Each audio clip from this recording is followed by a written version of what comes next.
Bullhead City Elementary School Board on Tuesday, October 13th, 2020 at 5:30 p.m. Please join me for the Pledge of Allegiance.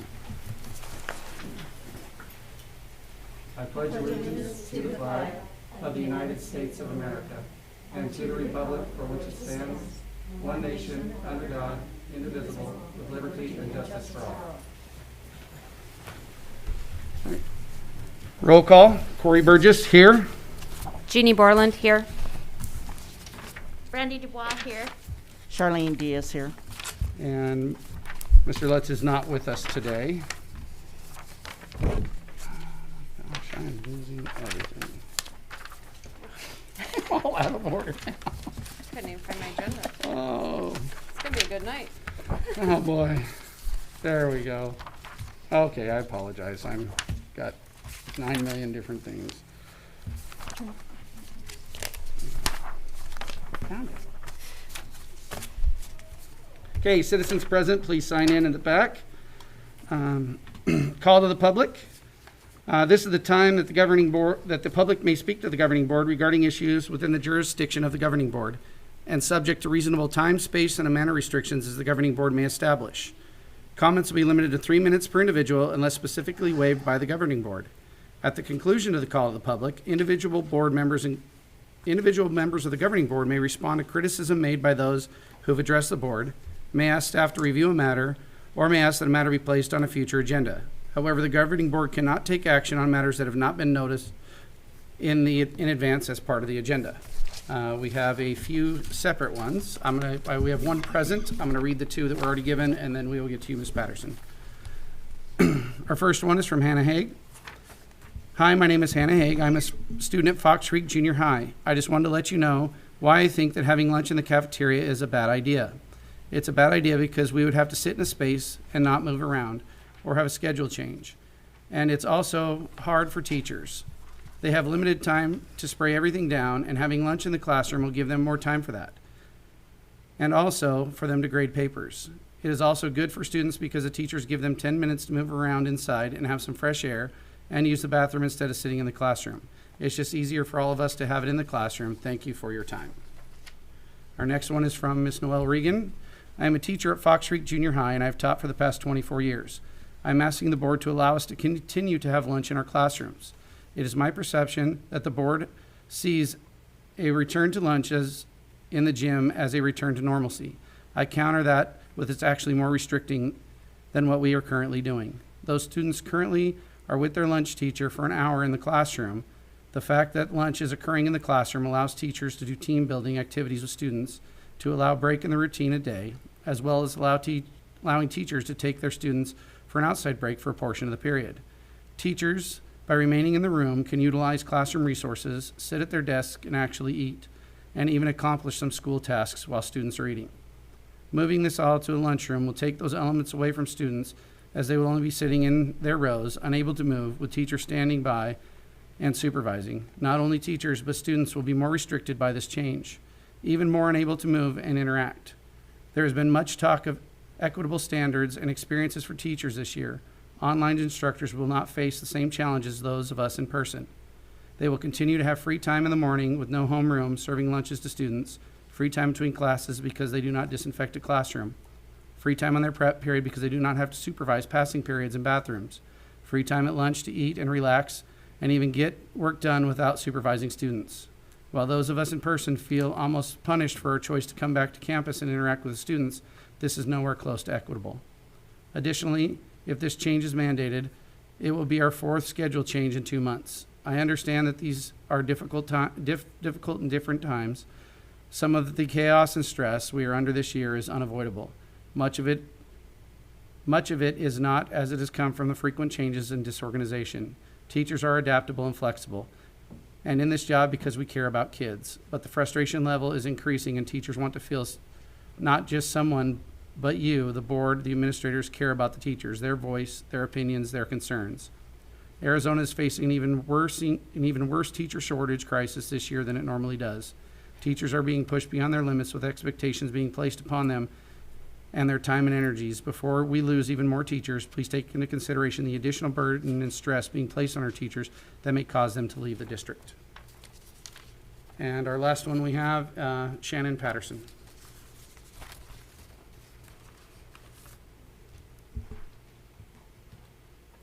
Let me know if you can understand me or not. But good evening, Board, President Burgess, Superintendent Stewart. This may or may not be appropriate for a call to the public.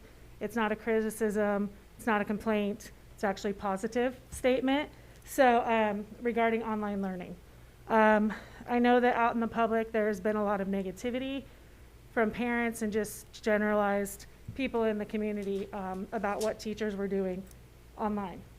My student had a positive experience. He's new to the middle school. He's a 5th grader this year. And his teachers online did an exemplary job. I have a binder literally this thick of things that I printed out that he did while he was online. So there was work given. It was meaningful. It was relevant. So I wanted to give a kudos to your staff, specifically Ms. Ernest, Mrs. Burgess, and Mr. McLaughlin. He is back on campus now. He has Ms. Padilla, but I just wanted to give that positive to let you know that the teachers were doing their job. Thank you. Thank you.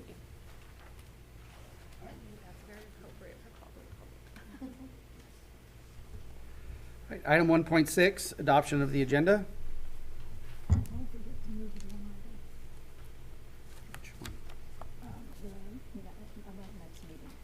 Oh,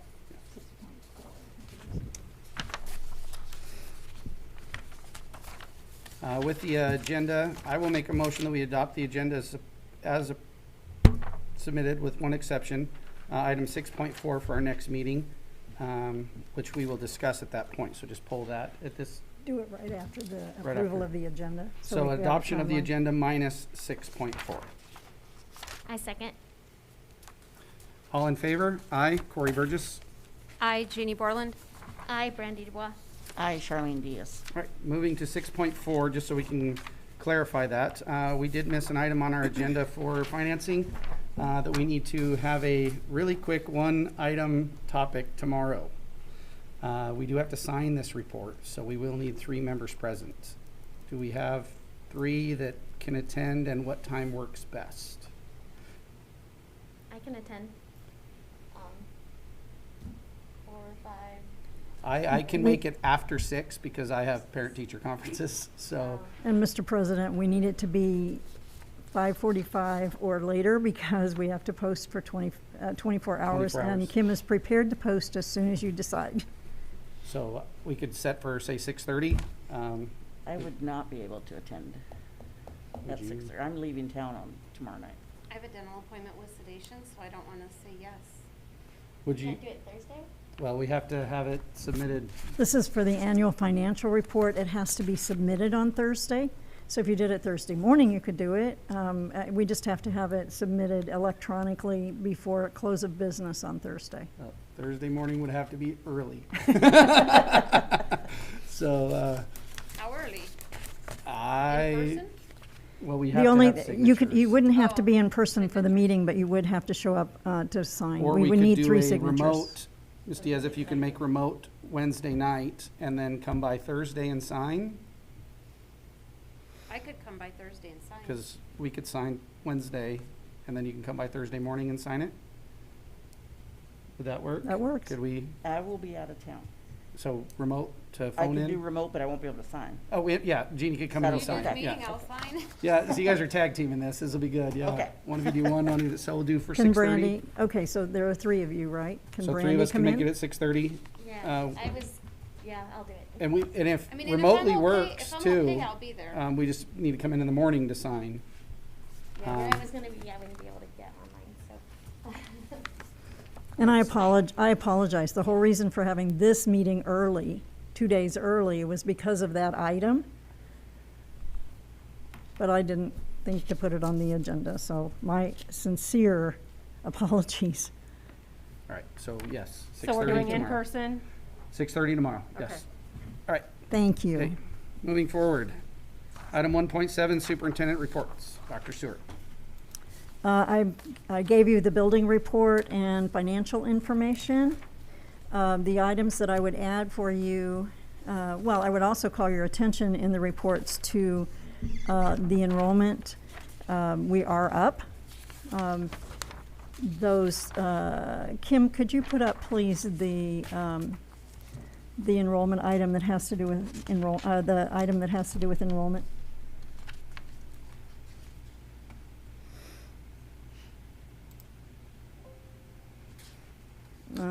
Okay, well, the other one? Yeah, the other one, please. This one looks impressive, but the good news is that we're up from the first day of school, we're up by 150 students. That's really good news. Overall, we're down about 340 from a year ago. But we do have students enrolling almost every day coming back to us, or there are lots of new people moving into town, and so enrollment is picking up. So I did want to highlight that. Beyond that, my updates for you. First of all, we had a surprise visit today at Coyote Canyon and Sunrise preschools by a representative from the Arizona Department of Child Care Licensing, because we have to have our preschools licensed. And Sunrise passed with flying colors. Coyote classrooms passed with flying colors, but we had made some changes, for instance, in the changing area for students, the diaper changing area, and a playground that had been approved for several years in a row did not meet today. Nothing has changed about it. It's just a different person who came and checked. So the items that were put on the list for changes can all be taken care of by the end of the week. But generally, very good reports for both sites. And then the preschool at Diamondback was not on this inspection, but there will be a surprise visit there sometime in the near future as well.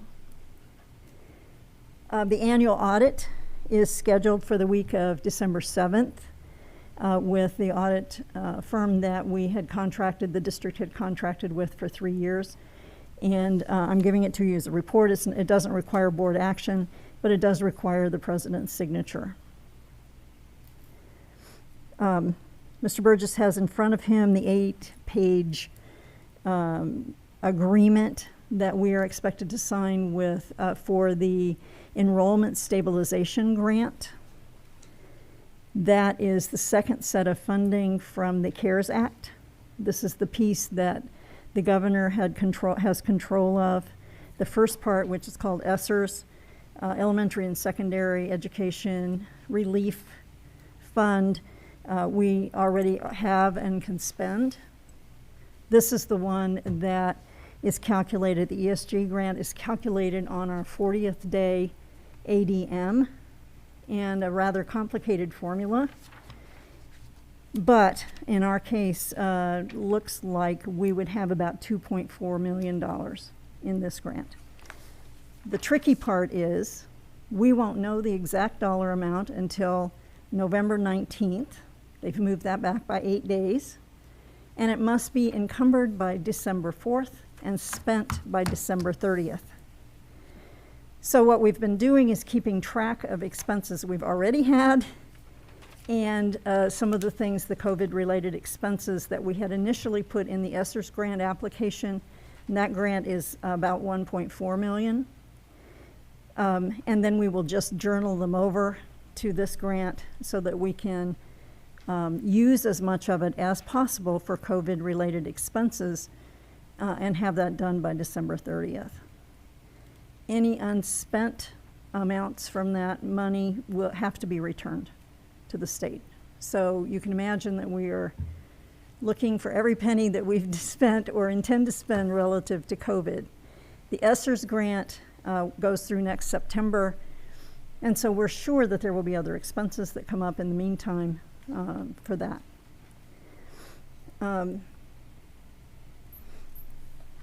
And then I wanted to bring you up to date on the substitute situation.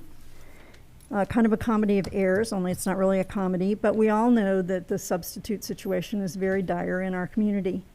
And this is true through the entire state. Not only is there a shortage of 6,500 teachers in the state, there is a shortage of substitutes. So this week, yesterday, When I met with the instructional team, I asked them for some strategies, what they thought we could do to increase the number of substitutes that are working with ESI, our contracted company. And they indicated that one of the issues is that when our subs have put in their paperwork, that there seems to be a bottleneck at ESI before they get their onboarding training. So I talked with Eileen, our HR person, who is our contact person with ESI, talked with her yesterday as well. And she said there is a bit, it seems that they only have one person who is taking care of all that paperwork. But she said an equal problem on our side is that our applicants are not always getting in all the paperwork that they're supposed to have, all the documents they're supposed to have. And in fact, she knows of 2 or 3 of our previous subs who started the paperwork process and did not finish it. So we're going to try to follow up on that. Another issue was some misunderstanding in terminology at our front desk. Some folks have come in and asked for the emergency substitute certificate paperwork. And my gals in the front thought they were asking for substitute application forms. And so we're saying no to them. And I said, okay, let's get this straight. We will give out the emergency certificate application forms to folks who ask for them. So we think we've got that little issue straightened out as well. The bottom line is we need substitutes. Our preference would be if we could get enough, if we could have 6 at least, we would try to say, okay, you pick which school you're interested in working in, and they would work that school so that we don't have the cross travel between schools if we could get that to happen. But at this point, we'd be very happy to have some applicants. One of the things that we know is probably going to be the case, because it's been the case in the past, is when the snowbirds come, a number of those folks are retired educators. And so we're going to reach out to the folks in our RV parks as well, post things, say, hey, are you interested in working a little bit? And see if we can't encourage some of those folks to join us as well. So we're trying a multi-tier approach. We'll get it on Facebook, we'll get it on our website again, and really try to encourage people to apply. And my last item, I'm sorry, sure. So, what are we doing right now in the classrooms if there is not a sub? If there is not a sub, it depends on the site. They've all gotten creative. So for instance, at the middle school, where we have vacant positions, when they set up their schedule, they scheduled their core teachers to teach an extra group of students. So we didn't even need a sub, but it means they have no prep time. And that's not good, but it's better than, just rotating people through. At our other sites, they're all being creative. So at one site, the specials teachers, art, music, library, PE, have worked out their own little schedule so that they know that they're not getting pulled to cover classes for, say, a whole day at a time. They've worked it out, so they're covering if somebody's missing. And another site, they have set it up so that each of their people who might be available to sub for somebody who's absent, they know, okay, Tuesday is the day that I might sub for somebody, and another person knows that their day is Wednesday and somebody else is Thursday. So each site has been fairly creative in doing that. The best news is that we've not had multiple people gone at any site for more than, say, a day at a time. And I don't think we've had any occasion that's been as serious as Corey explained to me one day at the high school. Was it 9 people out and only 2 subs? We haven't had anything that serious. So, but we've empowered the principals to be creative for what works at their site. So if the teachers are using their prep time, are they being compensated at the hourly rate for that prep time? No, we're not doing that this year, and that's part of what's coming up in the proposal that you will see for a revision of the classroom site fund. Paying people to work their prep time is double dipping, and in fact is one of the issues that was before the legislature this past year and probably will come up again. We're already paying people to work those hours, but the alternative we're offering really is a better situation for teachers anyway. So when we get to that section about what used to be called Prop 301, which is Classroom Site Fund, you'll see that it will be a better solution for that. So there is an opportunity for people to get paid for working. Okay, and can our paraprofessionals get hired on through this ESI and become a certified sub? And if we do have that shortage, we can just pull from the site and have them sub in the classrooms? They're already on campus? Is that an option? We haven't thought of that, but that is definitely an option for us. We do have them helping us. So one of the things that we discussed yesterday with the instructional team was the idea that, especially so we didn't necessarily have to mix cohorts of kids, that if there was a person missing in this classroom, if the door were open between that classroom and the next classroom where there's a certified teacher, a paraprofessional could be in there helping in that, doing that classroom at that time because they're still being supervised with the door open.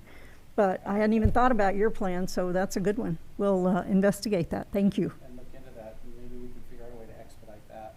Yeah. We can kind of help get that process. That's Yep. a great idea. So that could definitely. Thank you. Dr. Stewart, I also had a question, just to clarify. If a person comes into the district office wanting to be a substitute, do we refer them to the substitute agency? Absolutely. Okay. Absolutely. Yeah, and Eileen will, because usually, especially if they are somebody looking to get the emergency substitute certificate, they get that from Eileen anyway, and she would give them that information. But otherwise, the gals out front also have that information. Yeah. Yes, ma'am. Just to, It's also on the update- front page of our website as well. Kim reminds me that it's on the front page of our website. Right. Just to give some information to the rest of the board members about this document she's referring to, the 8 pages. It outlines for us what we need to do in order to get that grant. Most of this deals with how we spend the money. There's certain rules, regulations, where it can go, how it has to be done, and it's subsectioned in very extreme detail about who you can pay and who you can't pay.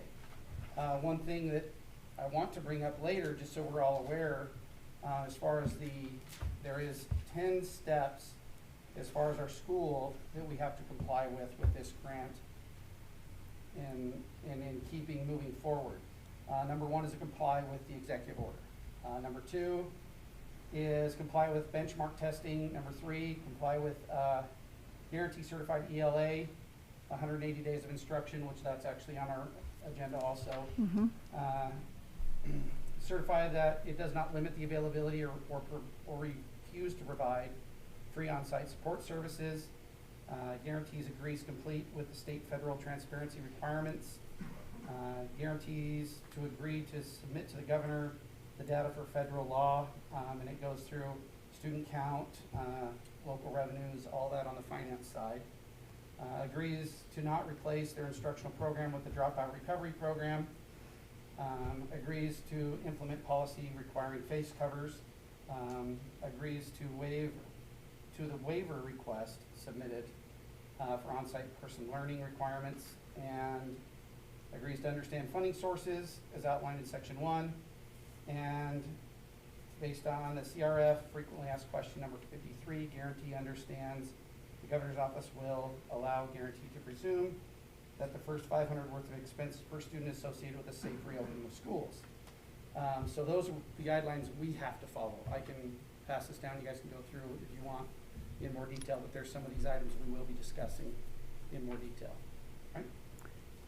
And I have one other thing just to report on performance goals activities.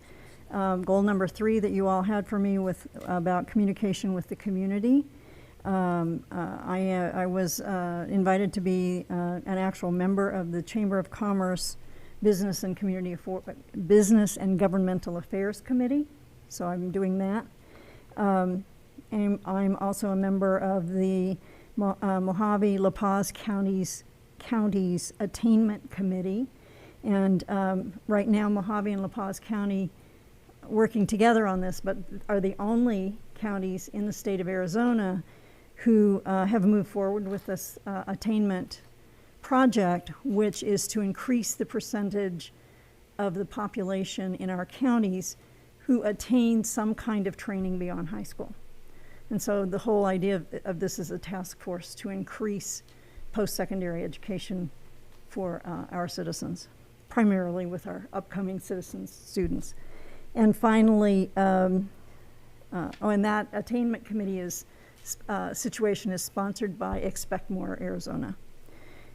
And I did represent BCESD at the ribbon cutting of Colorado River Union High School's TV station on Saturday. So that concludes my report, unless you have other questions. Any other questions? Item 2, consent agenda. Can we get a motion to adopt the consent agenda as submitted? I'm sorry, President, we're on 1.8 donations. Oh, sorry. Man, I'm screwing this all up.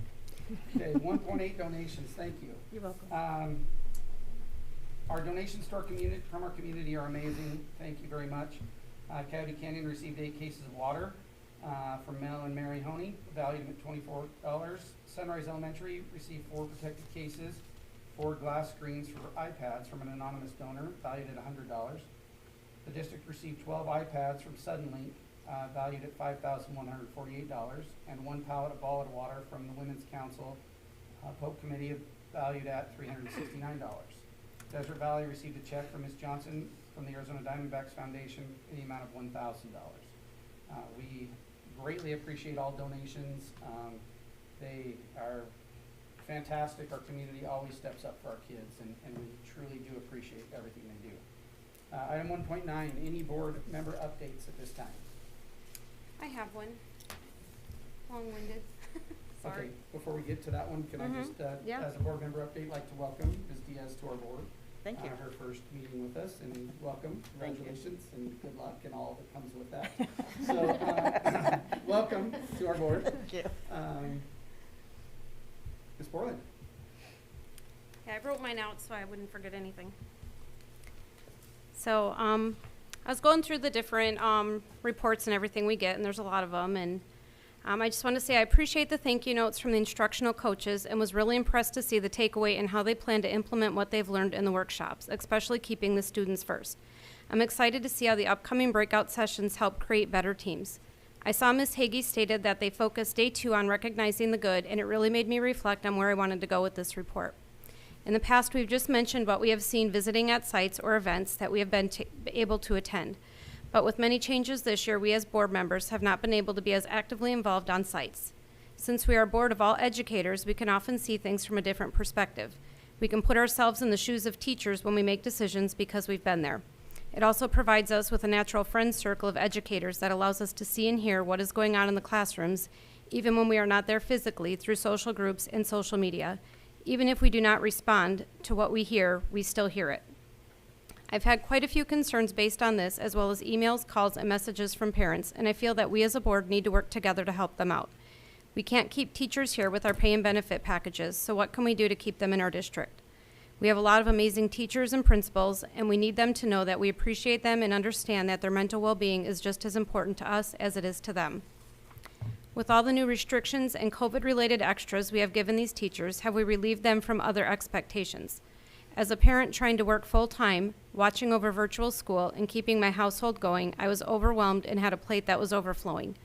Since kids have gone back to school, I feel like my plate is feeling more balanced, but now theirs are overflowing. How can we help?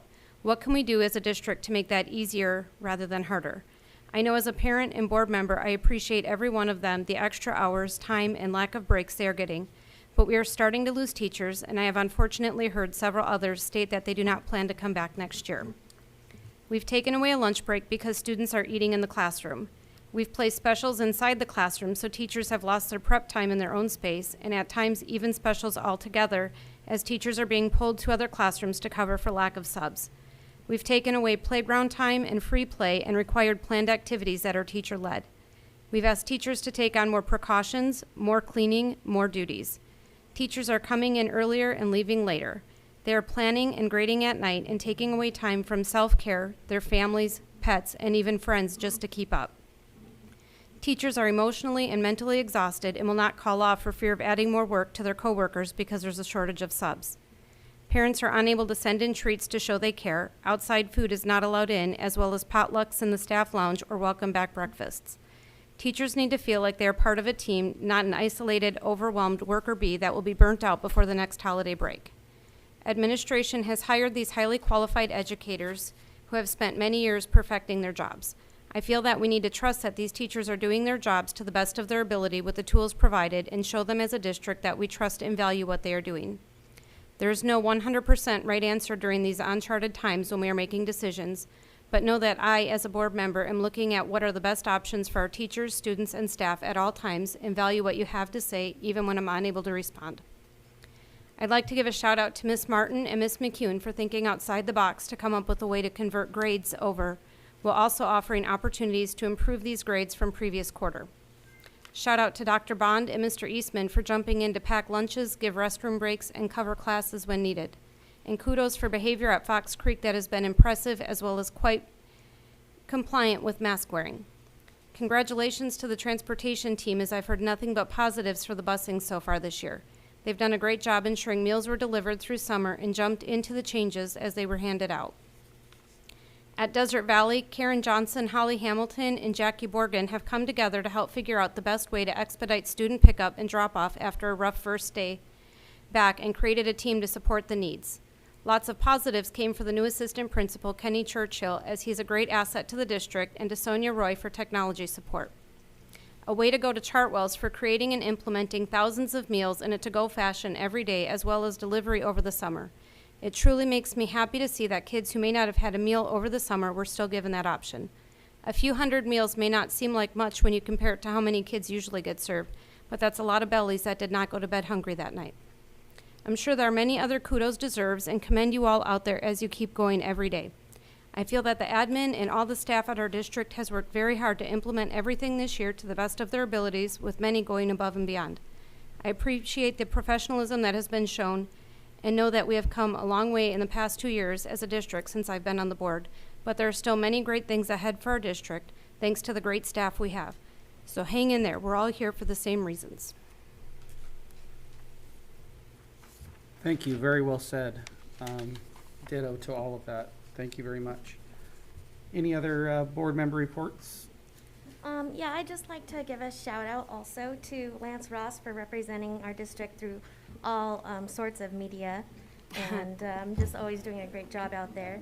And I just noticed that Grace Hecht and Ava Smith have gotten together through Make Bullhead Better and Band Together, Stick Together group to encourage teachers and just give a lot of encouragement out there to show how well our educators are doing in this area. So I just really appreciate that also.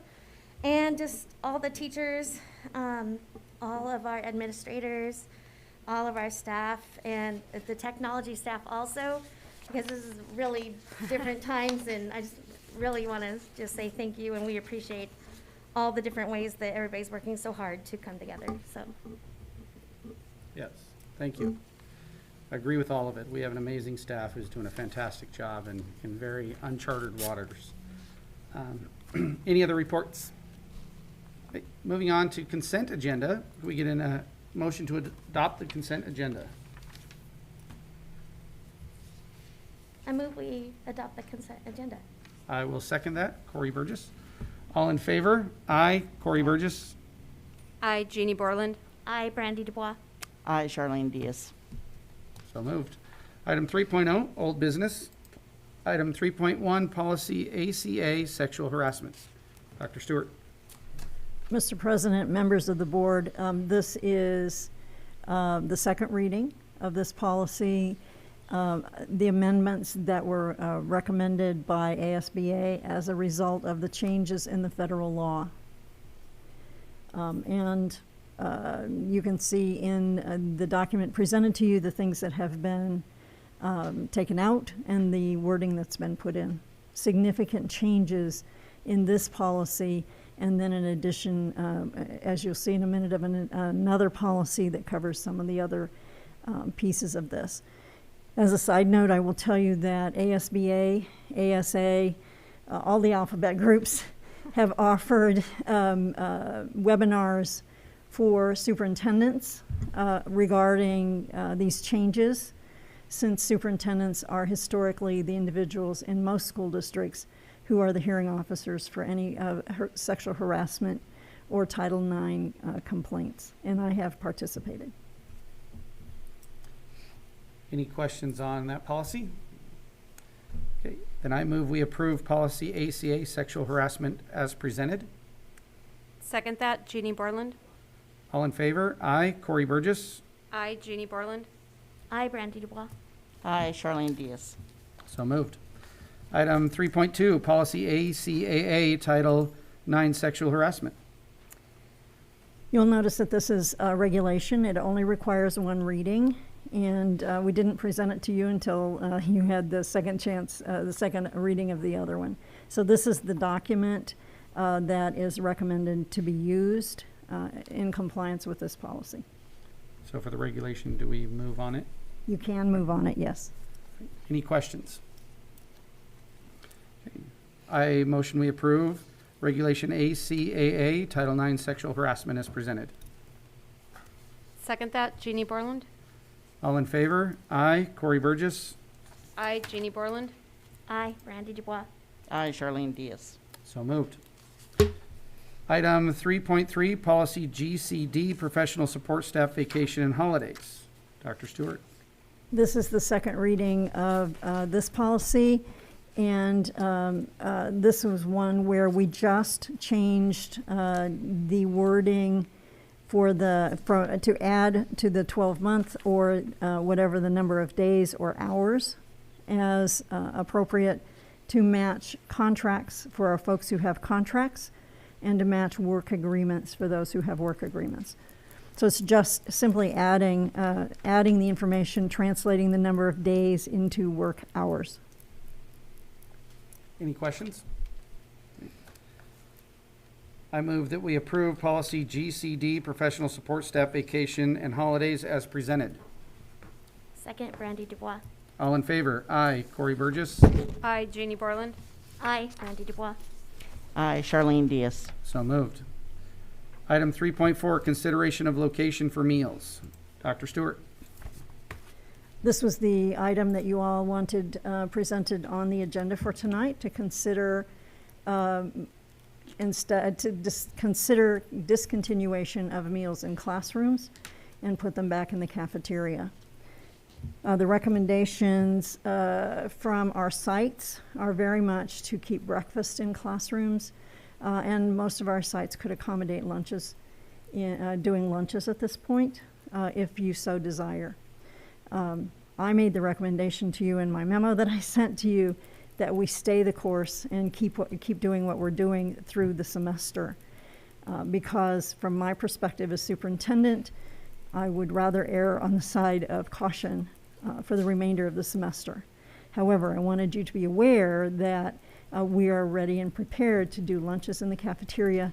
We would prefer not to do breakfast in the cafeteria for a number of reasons that would violate primarily our cohorts. So it's open for your discussion and your direction. Well, personally, for me on this situation, my big thing is, and after seeing the information that we're giving and with the numbers that have been coming back, we are continually staying below the thresholds. I would actually like to see us go back to our meals as normal. I'd like to see us go back to classroom as normal. All of it. I know that under the mandates that we went over, we are required to maintain the masks, but that's pretty much it at this point because we've met all of the benchmarks. We're where we need to be, and we have been for several weeks. I know on that last report we got, it said under, a continual drop for 2 weeks or under 100. That's very important, because that put us under that threshold, and the check mark's there. We've met that mark. So we've met everything we need to meet. And we look at what's going on in our community. We have other districts that are back to normal. Their schools are doing like they're supposed to. And we're not seeing a big jump. I know the big fear several meetings ago was after Labor Day we were going to see a spike. We didn't. It wasn't there. you know, the nice thing with the masks and staying there, those that are still feeling a little uncomfortable or unsure, they have that protection. And the PPE is available. We have that grant to pay for if we need more, to buy more, we can do that. Supplies, I know I've heard some issues of lack of supplies. We got that grant. That's someplace maybe we need to buy a whole lot more. I don't know. But we have the money. If we need to spend it, that's a great place to spend it on. Let's get that stuff out there. Personally, I'd like to see us move forward with, you know, school like it should be. Our kids need to be at recess. Our lunch meals can go. We don't even have to change the schedule. We can stay on 2 separate lunches. We can get everything back the way it was. We can lift all of those restrictions that we currently have. That's where I'm at. Mr. Chairman, my concern would be is it's not quite as easy as you just 2 lunches. Breakfast we've always had, as far as I can remember, breakfast in the classroom. It seems to go fairly well. Once they get the numbers figured out exactly what they need to stack the coolers with, they're usually pretty good. Lunch is a little more tricky. Some of the schools have to feed 2 grade levels at a time in order to get everybody through within that certain amount of time. So there is a concern about spreading those children out enough to make sure that they have that distance and not have that contact. So that might be a concern.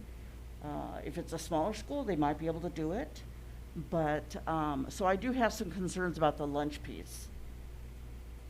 I'm in favor of not separating them. Bring them into lunch, let them eat lunch. Let them go about their way. I know at the high school, we are on a 2 lunch program right now, but we're not separating them. Our other schools aren't separating them. We're doing our thing. You know, it's really hard with 1,200 students on campus there's just no place to put them, especially with the way that we've done it. But we're not seeing a rise in these numbers. And we are taking away a very important part of education. We are removing the socialization aspect from our kids. And we need to get it back as soon as possible. And I think now's the time. And Mr. Chairman, I don't disagree with you. I think that, yes, they need to get that socialization. They need to get back to normal, whatever normal is. I'm more of the, okay, let's finish out the semester. Let's make it, stay the course, so to speak, for the semester. And then starting January, if everything is great, let's go back to lunches in the cafeteria. I don't want to force the issue if something happens and then we have to turn around and take it back again, if that makes any sense. I'd rather kind of wait, and you're right, it's the numbers have been low. I think we had 2 in Bullhead City yesterday or something. So the numbers have been very low. But I would, for the sake of the teachers, for the sake of the kids, is kind of stay the course and just wait until January. That's just my thought. Other members? I'm gonna go with, for the sake of the teachers and the sake of the kids, we kind of need to go back into the lunchroom because I don't know about the junior high level. I don't know if Dr. Bond over there can enlighten us maybe, because we did have a call to the public from Dr. Regan, who feels it's beneficial, but the elementary level, I don't feel they think it's beneficial with those teachers. I mean, they have younger kids. They don't just sit nicely at their desk and eat their lunch. It's not as nice at that level, I don't think. I don't know if it's something, I don't know how they all feel Well, with Ms. personally, Regan, but- her big problem was, I'm sorry to interrupt, but her problem was that by having to do all this other stuff, it makes it easier for her to address her kids. Where if we're getting rid of all this other stuff, then we've solved that problem too. No, I think you misunderstood that. She's in favor of keeping meals in the classroom because they have more time. And I'm sorry to disagree with you, but that's what she says. And I will report to you that Dr. Bond and the junior high is for sure recommending that we leave breakfasts in the classroom for the reasons that I shared with you in my memo that I sent regarding this agenda, so that we can maintain our cohorts in the morning And then whatever we plan, if we do lunches in the cafeteria, would still maintain cohorts. But the breakfasts are, the breakfast time is very consistently all 5 of our sites, all 6 of our sites would like to leave breakfast in the classrooms. Is that administration would like to leave breakfast in the classrooms or teachers? It was the instructional team, so the instructional team has principals and the coaches. And I trust my folks to have talked with their teachers.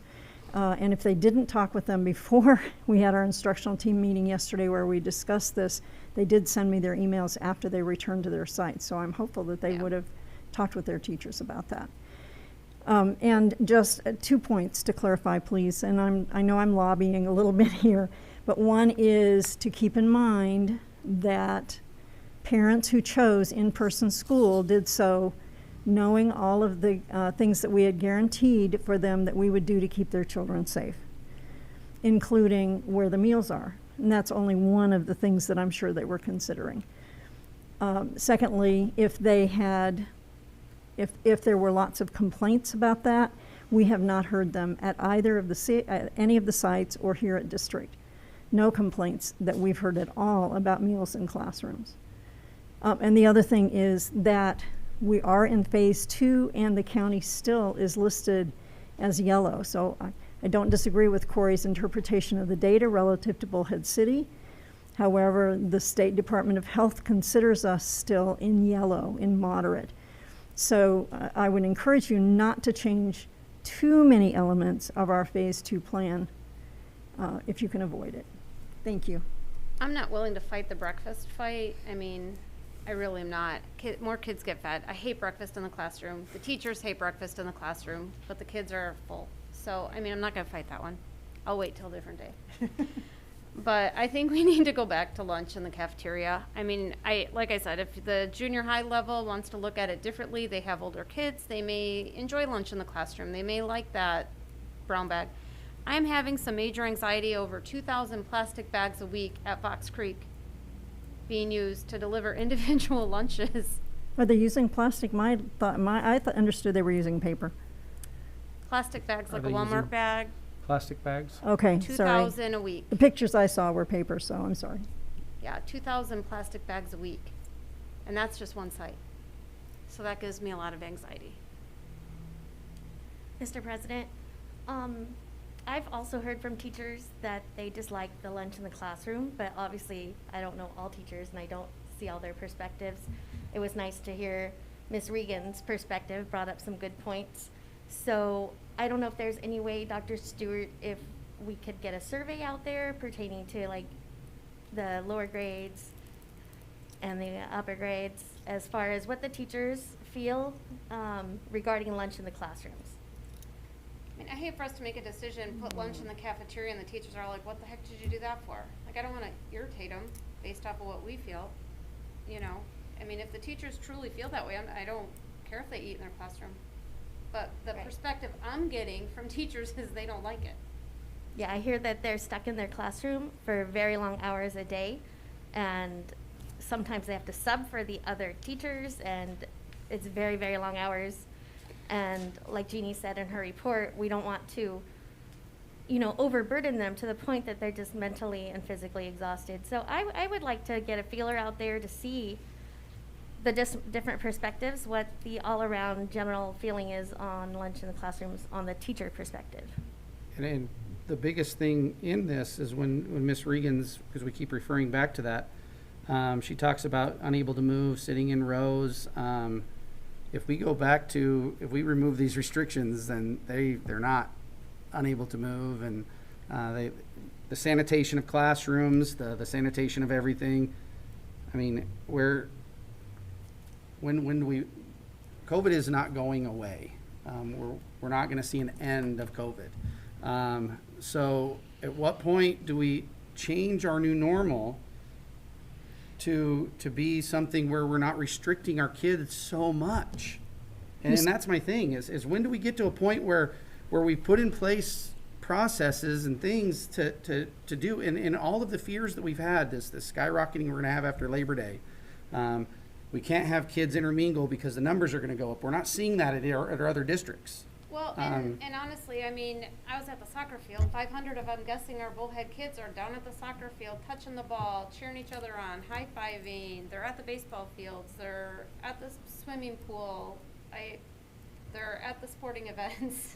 So essentially, I'm sorry to interrupt, but Mr. President, so essentially what you're saying is to rescind that we are in phase 2, because if you say meals are going to go back to whatever normal used to be, then any of the other mitigating situations that we have put in place to protect our children in phase 2 become moot.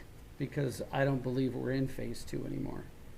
Because our numbers. But that's, and our I'm sorry to numbers interrupt. are where they're supposed to be. Okay. And the benchmarks that were set, we've met the benchmarks, and we've met those benchmarks every week for the last 4 weeks. That's your interpretation of those benchmarks. That's not that's the why that- discussion the that's why that- superintendents have. That's why that "or" is so important. It doesn't say "and." It says a continual drop for 2 weeks straight, or fewer than 100 per 100,000.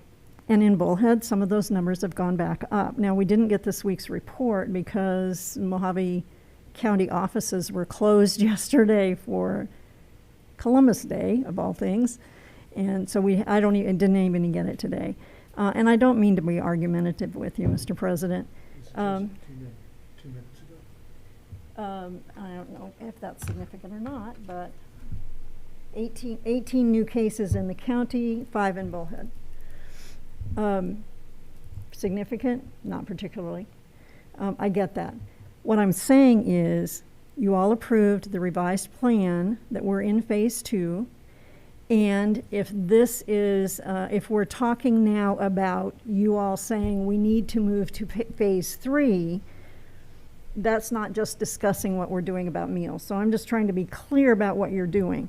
So, if in fact you say, as Corey says, meals in the cafeteria as in the past, then that undoes all of the other mitigating factors that we have had. There have been reports to us every single day from one site or another of a suspected case. We have been very fortunate that no employees or students that we know of have been infected with COVID, but we are dealing with reports daily and handling using our mitigation process. So what we don't want to do is free up too quickly. The whole idea was to phase back in. We don't want to free up too quickly and then have to close back down. I don't think any parent or any of you want to do it that way. So I just want to be clear about whatever it is you decide. Are we moving totally to phase 3? Or are we just changing what we're doing with meals? Well, based on our agenda, we're only dealing with meals. Well, like she said, if we change meals back to the new normal, we just pushed us into phase 3. So, Well, effectively. So, But if you say, on the other hand, a middle ground, if you were to say, continue breakfast, I'm just using this as an example, continue breakfasts in classrooms, do lunches in the cafeterias with the strategies in place, and see what happens, see if there are any changes in our numbers, say between now and Thanksgiving. And then revisit it, or revisit it at the November meeting. What I'm saying is, think about that there is a middle ground you guys here. are wanting a survey. Maybe in that survey, we need to There we go. ask some And I more. don't see why it has to be the same at every site. I mean, if it's working at Fox Creek for them to remain in their classrooms, I want to do what's best for each site. What's good for one site might not be good for, what's good for a 12-year-old isn't necessarily the best thing for the 5-year-old. And to your point, that's, one of the things the middle school has said, that they would prefer to go to lunches in the cafeteria. Fox Creek is prepared to do that. They have a schedule ready to go for that. The other sites have schedules ready to go for that, knowing that this was on tonight's agenda, but also building in, making sure that we have some distancing and doing whatever we can do. So they're prepared to do that. And we can do the survey. We can do any of those. I mean, maybe personally, I haven't heard a single teacher, other than the call to the public with Dr. Reagan, request they stay in their classrooms for lunch. Mr. President, the only other thing I want to throw in there is that we are coming into flu season, which means, that could create whole nother issue. Again, staying the course until January at least gets us through that time period. And hopefully, when we come back in January, things have gone away at least a little bit more.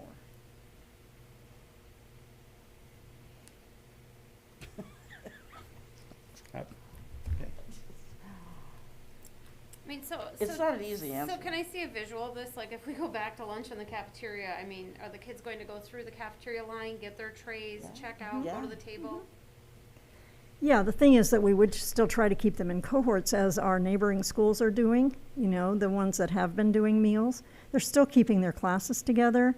They're still seating only on one side of the table so that kids are not facing each other. Now, I know at Diamondback, our tables used to be, I mean, they probably still are, obviously, but 2 pieces, so they don't even have to be pushed together. I don't know if the other schools have that or how. Some do and some don't. So, I mean, those things can be arranged by site. But we can accommodate as many cohorts at a time in the cafeteria, but follow some of the mitigating factors as well. Yeah, the kids would still go through the line and pick up their food. I'm just having stress over these bags, honestly. It's really bugging me. So did you guys want a survey for the teachers? I would like a survey. Okay, that'll actually give some more time for some more numbers.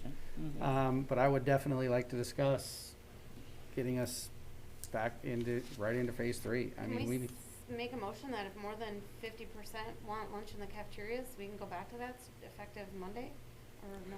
We're going to need a week. It's Tuesday now. The soonest we could really do that would be a week from Monday. That gives everybody a chance to get they have plans on paper, but it would give them a chance to get that, get all the pieces in place to do that and give Chartwells an opportunity for their planning for that. But we could do it certainly a week from Monday. by So 2 more site, or weeks? just that's 50% of the teachers? Because you were saying by site. Did you want it I by mean- site, or did you want it? So I at don't Fox wanna- Creek, yes, Dr. Bond. The 50%, because if it is just Fox Creek, that's, it's a weird situation because you are talking about 5-year-olds, 7-year-olds compared to 12-year-olds. Mm-hmm. You're also talking about 2 different size populations, because Fox Creek has the biggest population of right now of all the schools. So when we think about things, and it is not, our kids will not be actually walking through the line all together. So they will be sitting at a lunchroom table by their cohort. It will be that cohort, and then they'll be released they'll come in and sit, and then they're gonna have to be released by teacher. And then so Mr. KP's kids will go and all get their lunch and then come back to the table, and we can release the next set of kids.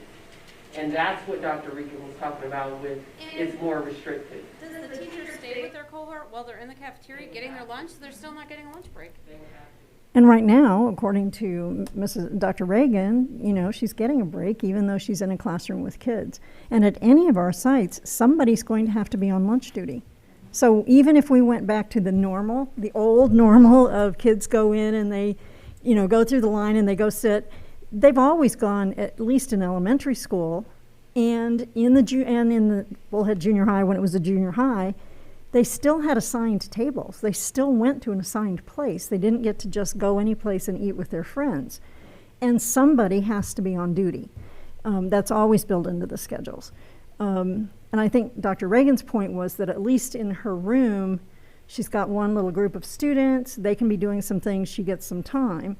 And that maybe she's the only one with that opinion. So your idea of a survey would certainly give us some more information.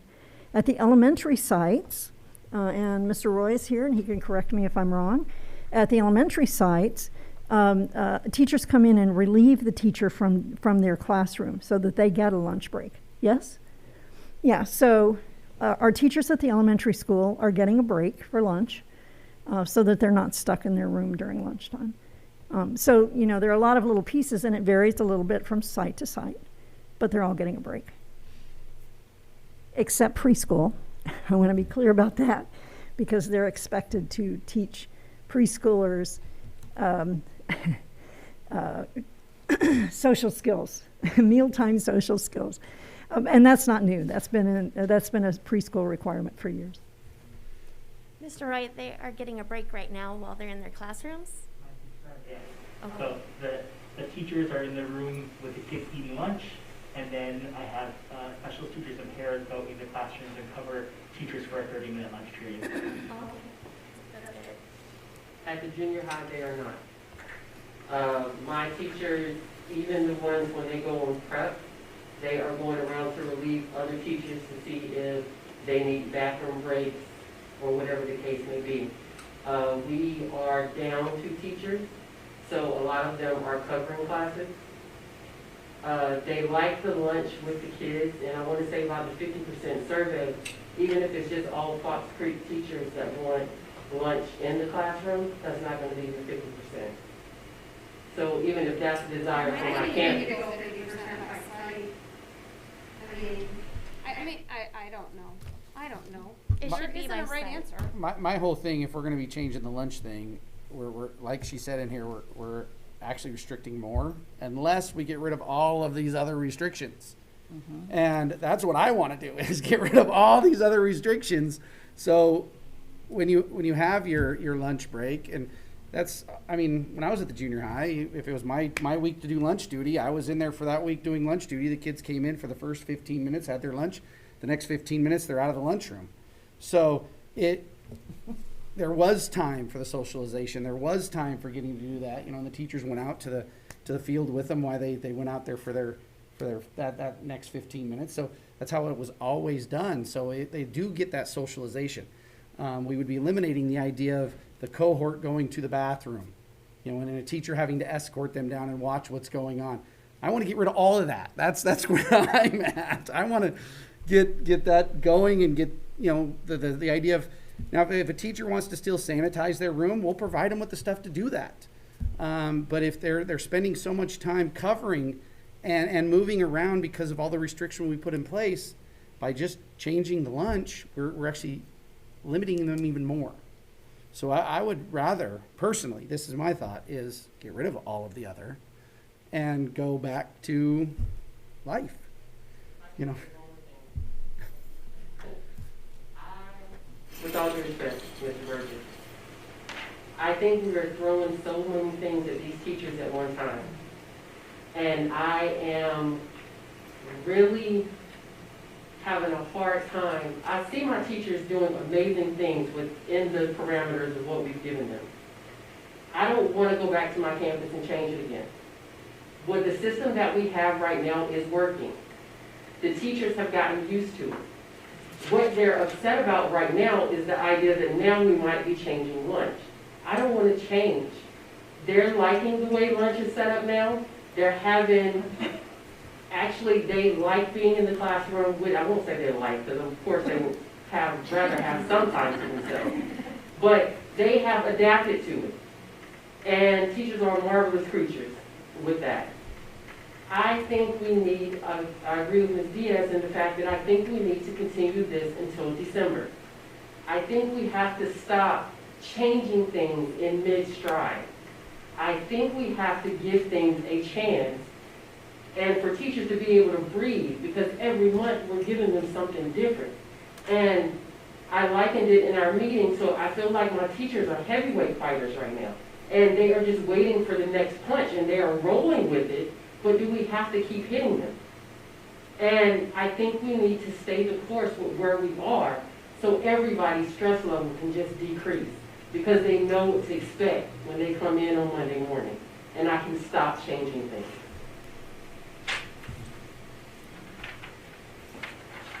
What about at the middle school? How do your teachers feel about the lunch in the classrooms? Are they getting a full lunch break? Are they getting relieved?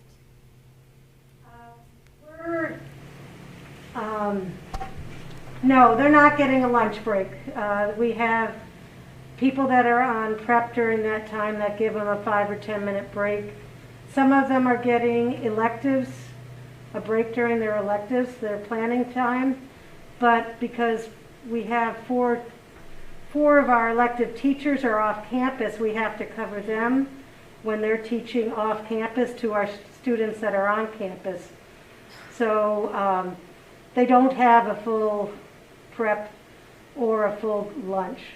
So it's a mix. I think most of them would be happy to have the kids in the lunchroom. Right now, we, with our after-school program, we have 3 days now of 70 to 80 students, and they start out in the cafeteria, socially distanced, having their snack, and we can fit that. So as Dr. Stewart said, we did put together a schedule, which is kind of what we've always had, is we've had 2 preps, or 2 lunches, but half would go outside and half would come in, would be at recess.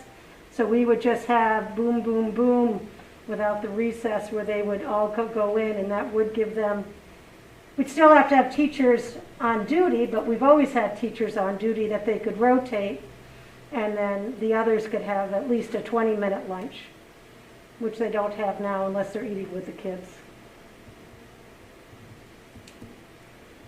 Do we have the possibility of using some of this grant money to hire additional paraprofessionals to cover some of those shifts? Yes, we do, if we can find people to do it.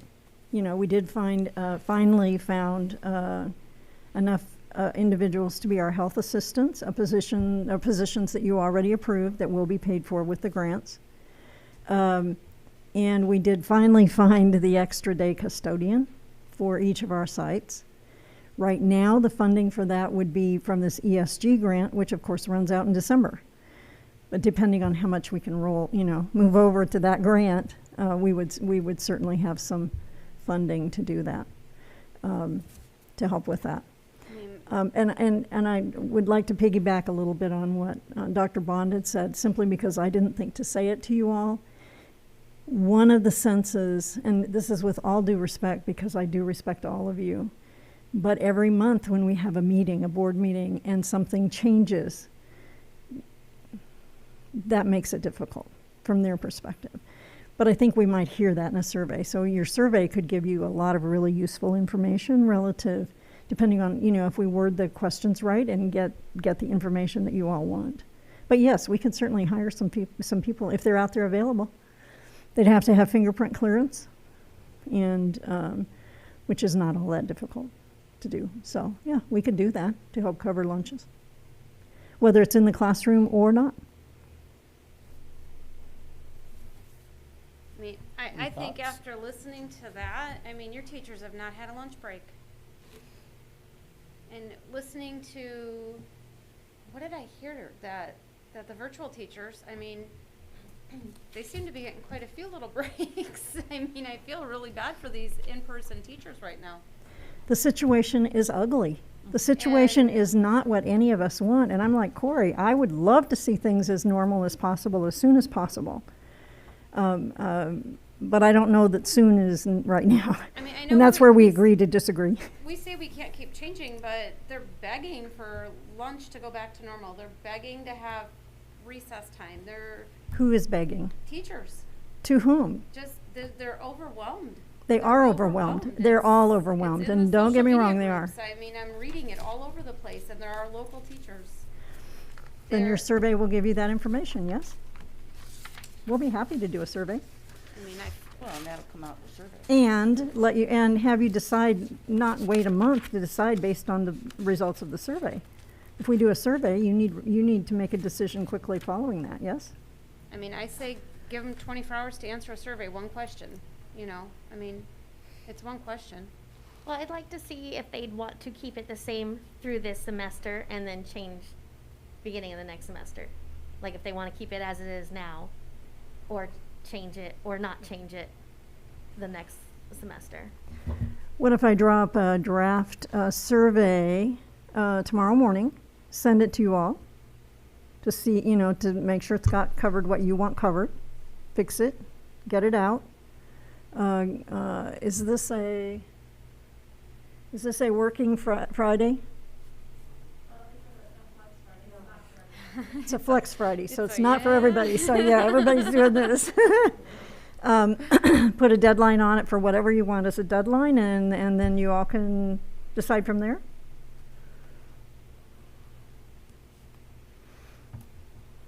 Did you want to set a deadline or just wait and see? What's the thoughts? For sometime next week, or? So when do you want to 'cause we close need the to survey? formulate the question, obviously, in the next day or two. I put out a survey today regarding the health club thing, and the last time I looked, there were already 99 responses. Let me see what there is right now, and it gives you an idea how quickly they will respond. I'm sure quite a few are probably watching the meeting. Probably. So they'll know a survey's coming out. And this doesn't want to boot up right now, but there we go.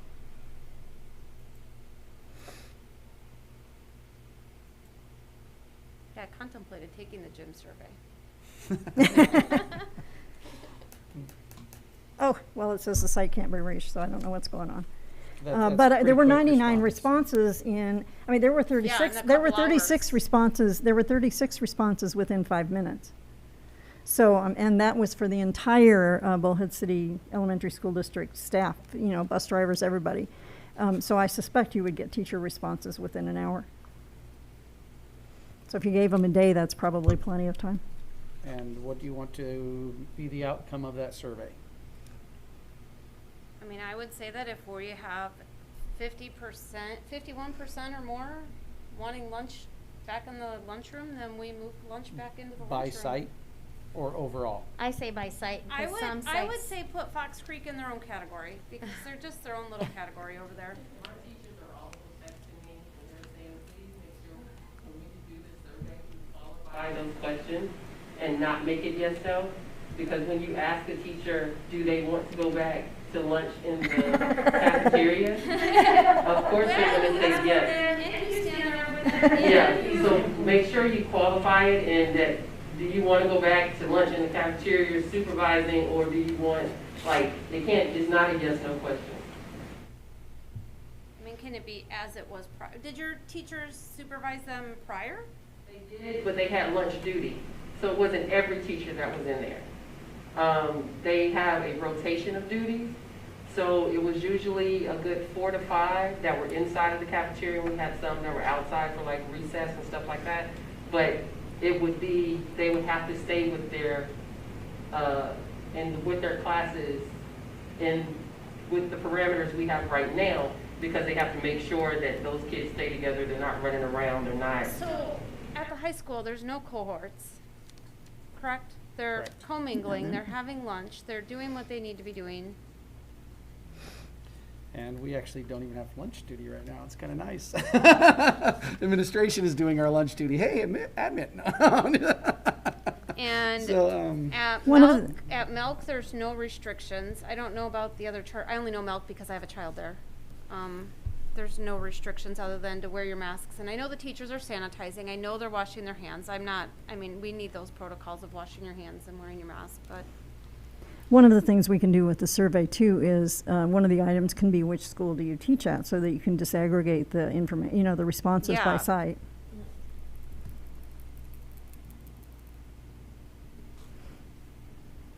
I it don't seems know. like the middle school does need some Yeah. assistance, because that's long hours, we and gotta if you're figure that teaching out. before school or after school, that's a very, very long day with no breaks. Yes, and we've been trying to do that. That's part of the issue with substitutes. The middle school has more open positions than any other site, and so that's part of what's created the situation. And the other part that creates the situation is the percentage of teachers from each site who needed to be needed to be teaching virtually, that we can't force to be teaching in person when they have health issues. So. A month or so ago, I said to you, a whole lot of this is 10,000 moving parts that nobody sees but those of us who are trying to put it all together. And this whole issue is allowing you to see some of those moving parts that have to do with all of this scheduling. So whatever your pleasure is. maybe even a sub assigned to Bullhead Junior High or middle school, to cover that until we find some hired help, There's some no subs. paraprofessionals. Well, but we have no subs. That's the issue. That's the issue, and that's the reason that she's had Just to pick 'em assign early, some pick 'em teachers. quick. But your idea of certifying, getting sub-certificates for some of our paras might help for some things. It's not going to help for others, but it might help for some. I don't think it's going to help the situation at the middle school, given the circumstances of numbers that we have there. But they've been busy trying to look at other options, and they in fact just hired a teacher to fill one of the vacancies that they had. So they're all still struggling to find those folks too. And like we had discussed, maybe opening up a new paraprofessional position with the highest need for the middle school first. Right, and the thing is that, the money's not, well, I'm not going to say it's not an issue, because at this point we have lots of lists of things, but the thing is that those folks would not necessarily have to be hired for a great length of time. We might be able to hire somebody for 4 hours to cover those lunch duties and those, not that it's a big issue, but neither do we want to hire somebody for 6 hours and only have a 4-hour job for them. What about our bus drivers? Can they fill in as lunch duty? They are swamped with their driving right now, and especially with the meal deliveries on 2 days a week. So we wouldn't have them consistently. And you'll see some of that information when we get to that item. I did see a little bit of it. I just didn't know if all of them were doing that or. So as of right now, we've got direction for the survey. We got direction for a paraprofessional. Okay. Maybe even 2 or 3 if we have the funds. So let's see how many we actually can afford, because I know that any sort of relief at the sites would be amazing. Absolutely. I mean, 5 or 6, whatever we can do, get as many in there as possible. The number Anything else? 4 jumped in my mind when you first said it. So, if we had 3 or 4 per site, especially the sites that, really are struggling. I mean, middle school has been struggling since the beginning, and Mrs. Pietri's teachers, just like the teachers everywhere in the district, have been amazing at stepping up. Anything I'm missing on the direction? I will send you a draft of the survey in the morning. I'll probably mid-morning in an email, so that you have that and then get back to me. Send me your responses or any additions or corrections or changes you would like to have. We want it to get exactly the information you want. And then based off those surveys, if we have 51% or more, they can go back to the cafeterias? If that's what your direction is. So that would actually need a motion, right? Yes, and it would. And some specificity, please. Are we talking about Corey's version of going back to the cafeterias with everything like it used to be pre-COVID? Or are we talking about going back to the cafeterias with the mitigation things in place? Can you visually describe your vision and your vision? My vision is going to phase 3 and removing the restrictions that we have in place. That's my vision, is eliminating all of that. And I think the difference there, it might be sort of, because I suspect, Corey, that this was the case when you were teaching at the junior high. Students were still assigned to tables by, that was part of the whole process, by grade level or they were assigned to tables. They might not have been assigned in cohorts, but they were to sit in the same places every day. And this is just a variation on that. So, my definition is one side of the table, and that we have no more cohorts we have them arranged by cohorts as they go in, so that we can maintain that piece. And then, of course, time in between the lunches, so that the cafeteria can be suitably cleaned, which doesn't take hours, I think they've already built that into the sample schedules that they have.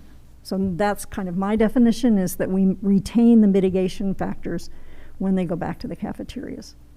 So you want to keep them 6 feet apart, don't face each other, you want to go We can't do 6 feet apart. Well, It's I know, impossible. They've got 30 kids in classrooms. for But goodness sake, I not know facing. that. Yeah, we can't do, but they would be facing one way only, and so that we don't have kids facing each other. Of course, and that's part of that is because the masks come off to eat, and so they don't have that barrier. No, they wouldn't be 6 feet apart. We can't do that. I think that the plan that Mrs. Pietri had, or that Mrs. Bond had, Dr. Bond had a number of kids at a table. So like on one side, 8 students? 8 students on one side of a table, the big cafeteria tables. when usually they seat 12. And after they're done eating and they're dismissed, where do they go? I think it depends on the grade level. You know, I think it depends on the school, whether they're going outside or not going outside.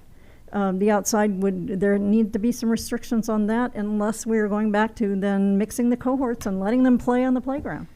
So, I'm all for phase 3 personally. I mean, I'm just looking at all the recreational stuff going on at the river, at the parks. I mean, the splash pad was jam-packed, the fields are packed, the kids are all out there, they're in the restaurants.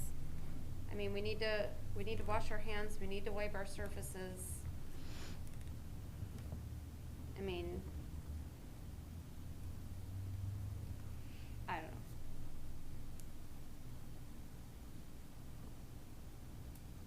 Could we also add a phase 2 continuance on the survey, or a phase 3, and when they'd like to see it? If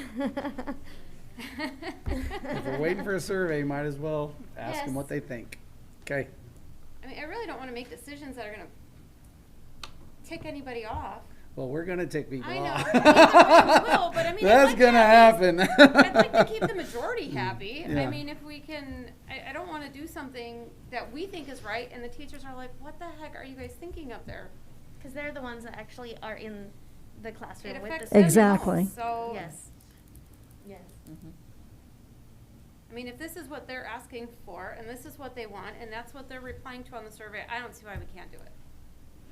If they're freaking out saying, "Oh my gosh, no recess, no lunch, no none of this, we're still scared," Well, we're also, I don't. it's a week to carry, so you got a couple days to even get this out, and then a week to make any changes.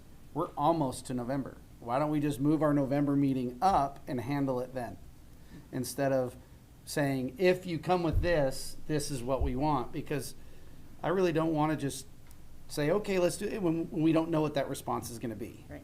So we could just move our November meeting up earlier in the month, and we're talking maybe a week. Are you guys okay with that? You know, because if they're saying it's gonna take a week to get it out, and then a week to enact it, we're still, it's not going to take a week to get the survey out. well, I mean, after this we is review it, Tuesday. and you do it, and then, Well, we could have it So, out by Thursday. I we mean, we wouldn't could have it have an out day answer after until- tomorrow. The survey could be out day after tomorrow. okay, we could go. But I mean, I think maybe you've got a good plan though of moving, you know, of looking at your whatever, because I mean, if you decide to go back to some kind of normal lunches, Chartwell's and everybody needs a little bit of time to prepare for that. So, you know, a week is not unreasonable to do that. But I don't want to wait till November to make another decision, and then it's going to take another week to implement, and, I mean, I'd rather just have another meeting. I mean, I don't want to have another meeting. Your normal meeting would be the 19th of November, which is literally 4 weeks from now. So, you know, moving up a week or not a week, and that is actually the week before Thanksgiving. So, oh, nope, it's 2 weeks before Thanksgiving, So sorry. you'd rather just say if it's 51% per site, that site gets to do whatever they decide to do? Or put out the survey and request the phase 2, phase 3, request the lunches, and we meet back next week on the 20th and discuss this, and then have I'm our fine with meeting that, after too. Thanksgiving. I'm fine with that too. Are you guys okay with that? Yeah. Because I know you love being in my presence. I'm just kidding. I mean, There's nothing you'd rather do. I would truly like to make a decision based on their wants, not from I'm okay with that. what we think is right. Yeah, or I'm how we I'm in feel. agreement with that. So, So what we want to do is get the survey out this week, Yes? meet next, what day? Well, we can, let's kind of get an idea so when we get to that point in the meeting. I mean, I have baseball We know. on Wednesdays, but I mean, You I'm want to do fine it on a miss game. Thursday, on a Tuesday? mean- I think I like Thursdays. Thursday. Okay, so when we set the meeting, that's what we'll plan, so we'll Okay. just have an extra meeting, I guess, so.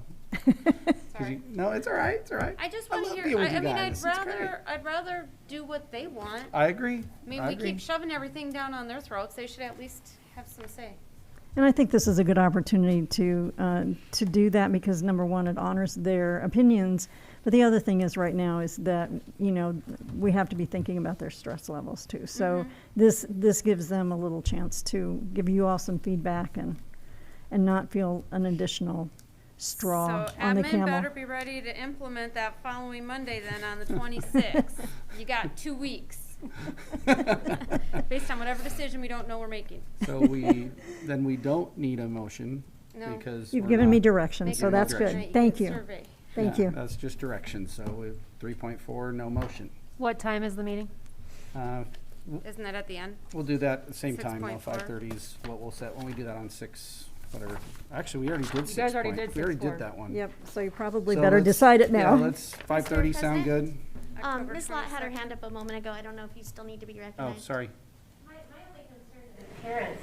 Do they have any say? Because some of the parents did choose in-person learning because of what we were doing. So my fear is if we do this too soon and parents weren't asked about it, we're gonna have a huge amount that are gonna want their kids moved back to virtual because it's no longer gonna be what they consider safe for their kids.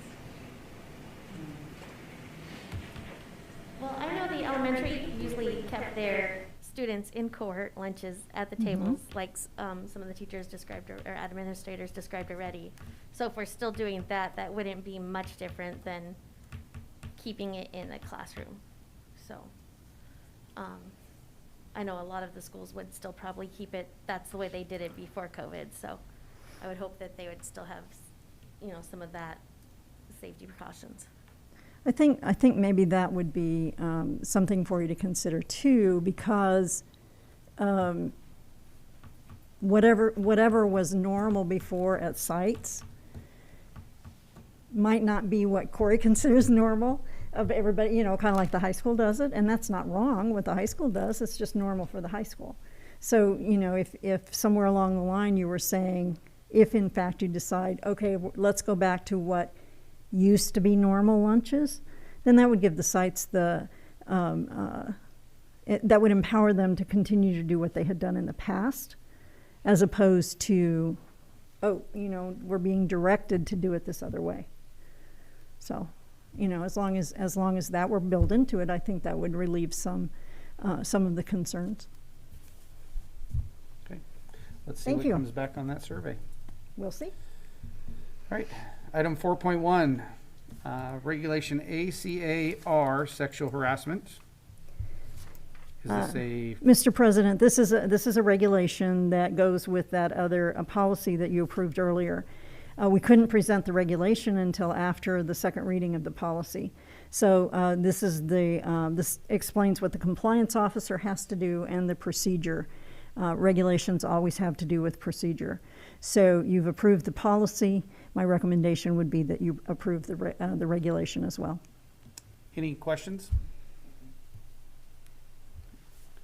Then I would move that we approve Regulation ACA-R, sexual harassment as presented. I second. All in favor? Aye. Corey Burgess? Aye. Janie Borland. Aye, Brandy Dubois. Aye, Charlene Diaz. So moved. Item 4.2, Regulation ACAA-R, Title IX, sexual harassment. Ditto. Any It's another question- regulation. Any questions on that one? Okay, then I move we approve Regulation ACAA-R, Title IX, sexual harassment as presented. I second, Charlene Diaz. All in favor? Aye. Corey Burgess? Aye. Janie Borland. Aye, Brandy Dubois. Aye, Charlene Diaz. Item 4.3, Policy IHA, Basic Instruction Program. This was a policy that was presented to you last month for a first reading, and then we received information from ASBA that the legal reference at the bottom was wrong, so we already knew we had to bring it back to you for a new first reading. But you all also pointed out the statement about foreign or Native American language that was in there, that embarrassingly enough was not on my radar. Mrs. Lott did some research to determine whether this is a requirement in Arizona. It is a requirement for grades 9 through 12 that a different language than English be available for instruction. It is not a requirement for kindergarten through 8th grade. There is a requirement that if a district adopts a foreign language, pick a grade level. So they say, okay, we have a person who can teach it at 3rd grade, and so we adopt that, and then we're obligated to teach it at each grade thereafter. Since we don't have that in place in our curriculum, the curriculum committee recommends that we drop it from this policy. And correspondingly, that if we were to have someone in the district who is qualified to teach a foreign language, that we have it as part of an after-school offering. So this is a first reading again because of these changes, so no action tonight.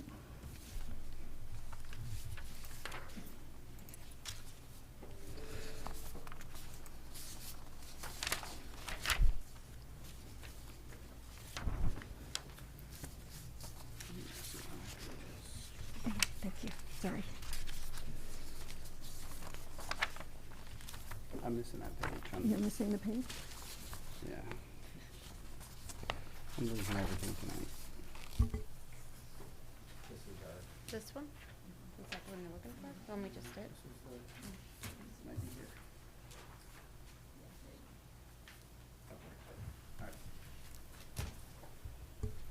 here. Okay, moving on. Item 4.4, resignation of Moises Cornell.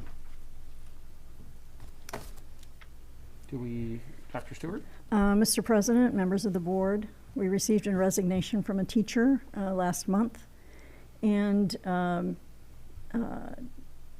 so breaking a contract.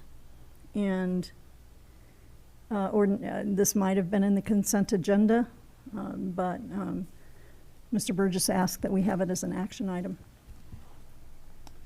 The reason I'm asking for an action item, the way this was handled, we were given no notice and basically left the job.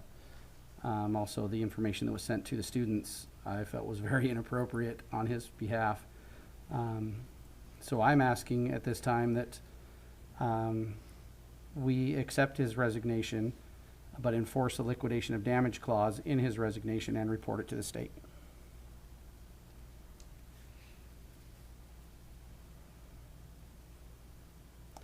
So I would like to make a motion that we accept his resignation and enforce the liquidation of damage clause and report it to the state.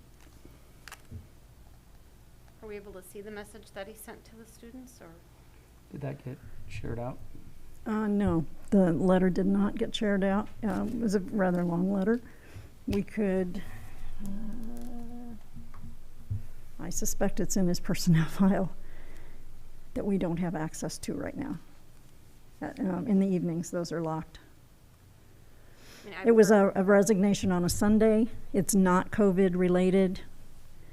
And it was effective immediately. We do have that liquidation of damage clause for when they basically walk off the job. So if we just take that into consideration and not the letter, we should still be pursuing the liquidation of damages. I honestly don't feel like I have enough information, so. I agree. I mean, So is there? we can actually table this. Yes, you can. All right, so let's table this add to our it next. next Thursday? We're going to be here in a week. So yes, let's table this item and provide that information to the rest of the board. Absolutely. That's my fault. I didn't ask her to send it. I thought you had it. So No. that is my fault. Let's see.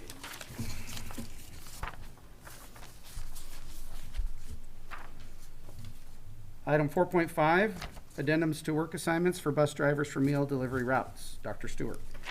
Mr. President, members of the board, I'm very happy to report that the USDA has extended the version of the meal program that allows us to deliver meals to neighborhoods through next June. And we started doing that when the rules changed on September 14th. As a result of that, however, and the fact that we only have a certain number of bus drivers, they're driving 81.5 miles a day on Mondays and Wednesdays to deliver meals. And it's added, I'm sorry, not 81.5 miles, 81.5 hours of driving time 2 days a week to make this happen. For some of our drivers, that has moved them from part-time status to full-time status, which then means that we need to pay their insurance. Rather than change their job descriptions or their work agreements, I'm recommending to the board that we offer those individuals addendums to their current work agreements. Addendums then are only for the year and no expectation that this carries over to a following year. We can pay for this with the 2 grants that we've discussed before. The ESG grant can cover from September 14th through December 4th, and ESSERS can cover from December 7th through the end of June. So the amounts total from those grants for the time from September through December 4th is about $97,000, a little over $97,000. And the amount for the rest of the year, including June, is just under $180,000, covered by the grants. So I'm requesting and recommending to you approval of addendums to the work agreements for these bus drivers. Any questions? Okay. Then I move that we approve the item 4.5 as presented. Second that, Jeannie Borland. All in favor? Aye. Corey Burgess. Aye, Jeannie Borland. Aye, Randy Dubois. Aye, Charlene Diaz. Item 4.6, revised classroom site fund performance plan, school year 2021. Dr. Stewart. Mr. President, board members, well, this is a recommendation that I'm really kind of excited to present to you. Some of us were around and voted for Proposition 301 in 2000 with the intent of some additional payments going to teachers. And subsequent to that, legislators and other people got their fingers in this and turned it into a whole lot of red tape. Within those guidelines, because we certainly want to do things legally, the plan has been put in place, and in fact, you approved a plan in June, this plan in June for this year. COVID has impacted this, and a number of the opportunities that teachers have had in the past to earn points to get this money don't exist right now. So club sponsorships that are not paid for, all of the kinds of things on the list. Kim, if you would go down, please, another couple pages to the, a few more, please. Next page. There we go. So these are activities that teachers historically participate in to earn points, to earn this money. The Classroom Site Fund Committee met last week, and the things you see in yellow were the maximum points per activity. That hasn't changed. It was just listed at the bottom previously. But the one category that starts with ongoing or special assignments is a totally new category that allows points to be earned for things such as covering for other teachers' classrooms and some other assignments, some of which we may not even know at this point. So this is an opportunity for us to recognize that that teachers are giving up some of their other time, and in fact, rather than paying them the $20 per period to cover for somebody else's class, this gives them an opportunity for considerably more payment for that. The other item that is of significance in this would be, Kim, if you would go back up please to page 2.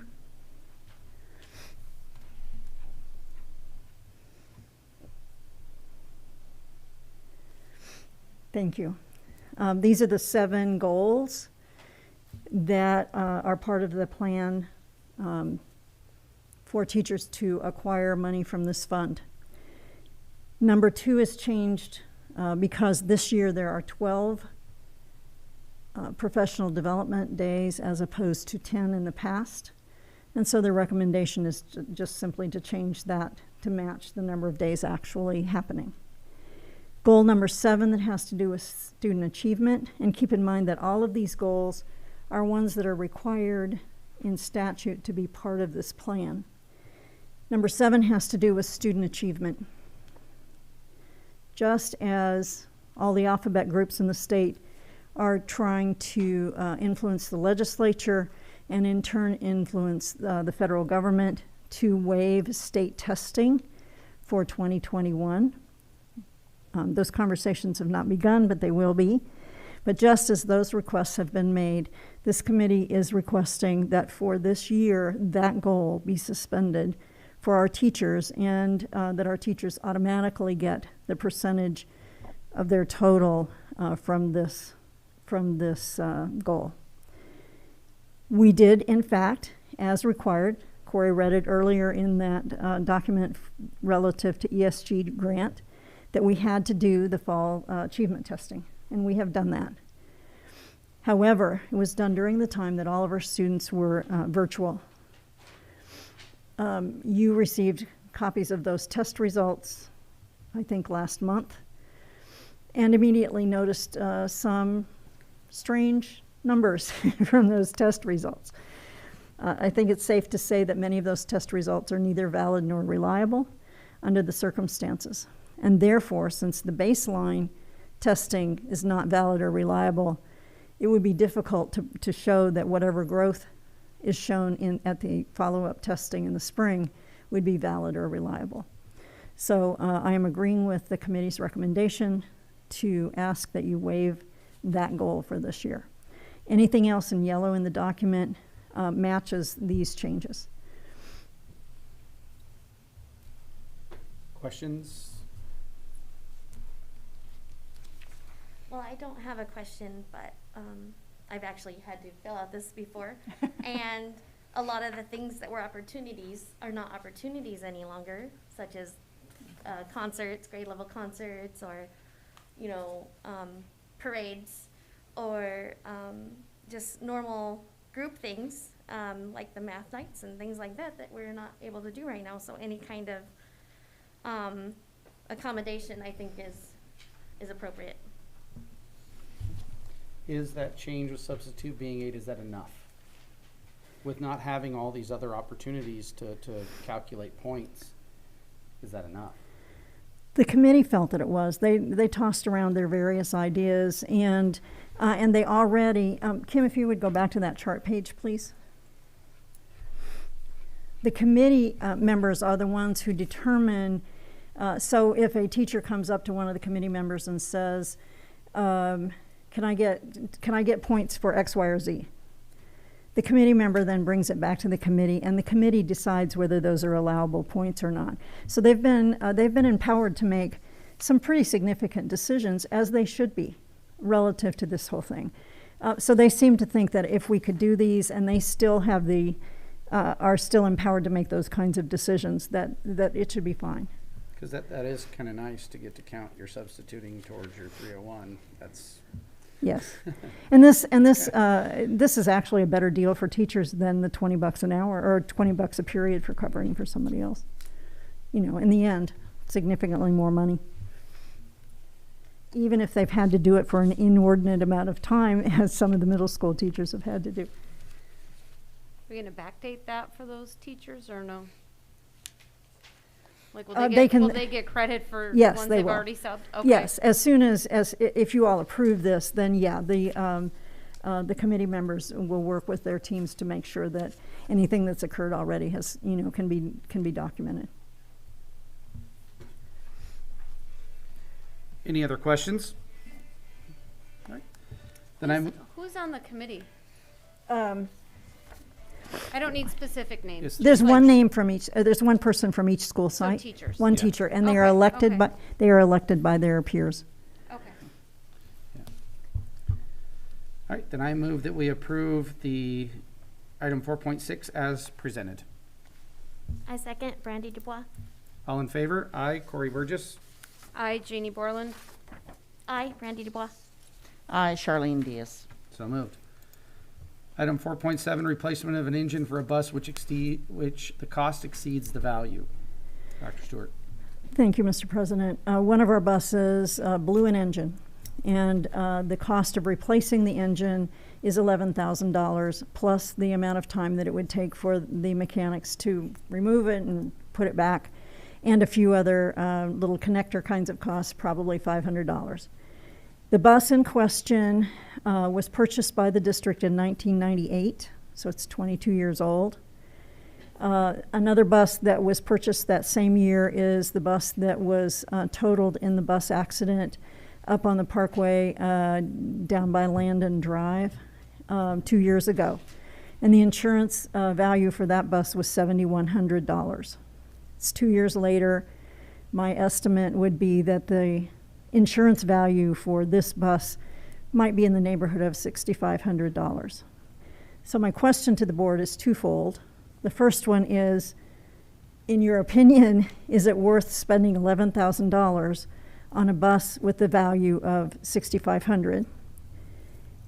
And to give me some sense in the future of your views, you know, if a similar situation came along, so I would have a sense that I would not necessarily have to bring that decision to you all, that I could say, no, the value of this vehicle or this whatever, air conditioner, whatever it is less than what it will cost us to fix, that I can just go ahead and make those decisions. But if the amount involved is this amount, of course, I would bring that amount to the board. But I wouldn't even bring it to you if I could make the decision that this isn't even worth it. So it's kind of a twofold request on my part. Do you want us to replace the engine in this bus? If so, please authorize me to spend the $11,000 for the engine. If it's not worth it, I need that message too. Thank you. Personally, looking at this, there is more to that, because we have backup buses. Oh, thank you for pointing that out. That So was my question. we Do have another bus? Yes, we actually have multiple other buses. So it's not a one-time, and it's going to put us in a situation, because normally when you got a $100,000 bus, an $11,000 motor, we would replace an $11,000 motor than replacing a $100,000 bus. But when we have several backup buses, I just can't see spending $11,000 to replace a motor when we don't need it. With those other ideas in there, yes, I would say personally that no, we don't need, when the value of the replacement is less than the replacement, then we definitely want to, think about that seriously. But with buses in particularly, because an $11,000 motor, when honestly you get a motor, your transmission, there's not a whole lot that wears out. So you can put a transmission in a bus and not spend $100,000 and put that bus back on the road in excellent condition. Right. We're in a situation that we don't need to fix this. We don't need to spend $11,000. So we can park it and put another bus in its place and not spend $11,000. So I would like to say at this point, no, don't fix the bus. And I don't know that takes a motion. I needed a sense from you all. Furthermore, I would suggest in this case, if we're not replacing the engine and putting this bus back in the fleet, that we sell it as is. Because one of our older buses. It is an older bus. It's 22 years old, has over 170,000 miles on it, which in the scheme of 22 years is not all that much. But the thing is, we would, if we just park it, we're continuing to pay insurance on it. And I don't see any point in us paying insurance on it either. So, if we can sell it as is, or take off any usable things that we can, for instance, the other bus that was totaled a year ago in the other Parkway accident, it was totaled, but we removed all the seats. We removed anything that could be used on other buses before we sold the chassis. Yeah, we could remove it from insurance without selling it. We could, yes, we could. But my whole point is, when this is one of our older buses in the fleet and we have others that are newer, if one of the newer buses break down, put a motor in it, because we don't have to replace a $100,000 bus. Where this one is one of our older buses in the fleet, we have other backup buses right now, sell it. We don't need it. We don't even need to park it. I would say get rid of it, because we have backups. If we're in a situation where we're down in buses and we might need backups and fix it later and it's a newer bus, that's another story. But yeah, because if we have to and we're waiting to fix a bus, we could always just take it off the insurance until we fix it and put it back on. Right. But in the situation we're in, it makes no sense to even keep it. This is something we can liquidate. There's processes we go through to do that, and we just get it off the books. It's an older bus. We've had it way too long, and we don't need it. So, Okay. Thank you. I appreciate the direction. All right. Item 4.8, adjust the school year 2020-2021 school calendar to add February 25th, 2021 as a student day. Mr. President and members of the board, you can see that for both October and February, we have parent-teacher conference days. When we counted our student days and our plan, our intent was that the 21st of October be a partial day of school, so it counts as a student contact day, have parent conferences in the afternoon and evening, and then a half day of parent conferences on the 22nd, and not count that as a student day. That's coming up on us very quickly, so we don't want to change that. But if you look at February, where we have our other conference conference days, we are proposing that the 25th, in fact, be a student contact day for half a day. So we would have half day on the 24th and parent conferences, and half day on the 25th and parent conferences. The reason for this recommendation is that in that list of things that Corey read to you earlier, in the agreement for the ESG grant, as a result of parts of the executive orders, we cannot have fewer days, student contact days, in this school year than we had last year and still qualify for those grants. We were off by 1 day. This calendar has one less student contact days than last year's calendar. So putting that half day on the 25th of February really doesn't change this calendar. It just changes how we were using the calendar, and it would give us that day back. So I'm recommending that you approve that the 25th of February be a half day of school, or it counts as a full day. It counts as a student contact day. Any questions? All right. And I move we approve the calendar changes submitted. I second. Charlene Diaz. All in favor? Aye. Corey Burgess. I, Jeannie Borland. Aye, Brandy Dubois. Aye, Charlene Diaz. So moved. Item 5.1, executive session. I need a motion to enter into executive session. I move we enter into executive session. Second, Jeannie Borland. All in favor? Aye. Corey Burgess. I, Jeannie Borland. Aye, Brandy Dubois. Aye, Charlene Diaz. We are in executive session. Okay, I move that we end executive session and enter back into our regular meeting. I second, Brandy Dubois. All in favor? Aye. Corey Burgess. I, Jeannie Borland. Aye, Brandy Dubois. Aye, Charlene Diaz. And with that, I motion we adjourn. Hold on, are there any future topics? Oh, I would like to just kind of see how our professional developments are going. I know we probably had a lot of extra ones because the online learning and those kind of new learning things our teachers hadn't learned this year. But I know in the past that some schools had like overload of professional development Fridays and others not so much. And I'd just like to see how much our teachers are having to do in regards to their. Has that not, I'm just curious, has that not been part of Jen's report? Just, yeah, but I just wanted to, I guess I could review them and then ask her questions. I guess I could do that instead. Well, and I'm not suggesting that. I just was trying to get a little better handle on what it is you want. Yeah. I just feel like sometimes they're overload on Fridays before, and I know there's reason to have a lot on the schedule, but I just don't want it, to be overloaded too much. Sure, Because absolutely. our teachers do need time to soak in what they've learned, and I feel in the past, or in my situations, you'd be given all this information, which is great, and then they wouldn't give you time to implement it. Right, So right. just kind of concerned about that. Right. And a footnote to that, one of the cool things with the approval that you gave to the classroom site fund thing is that they were very concerned and wanted to make sure that people get points because there have been lots of good webinar things that Diana has put out. The state is sending us every week, here's some free webinar things. And so people have had lots of good opportunities for some really good things, and to make sure that they got points for those. So, you know, that's another piece of professional development, but it gives people some choices too. Okay, good. So, and I think they've appreciated having those choices.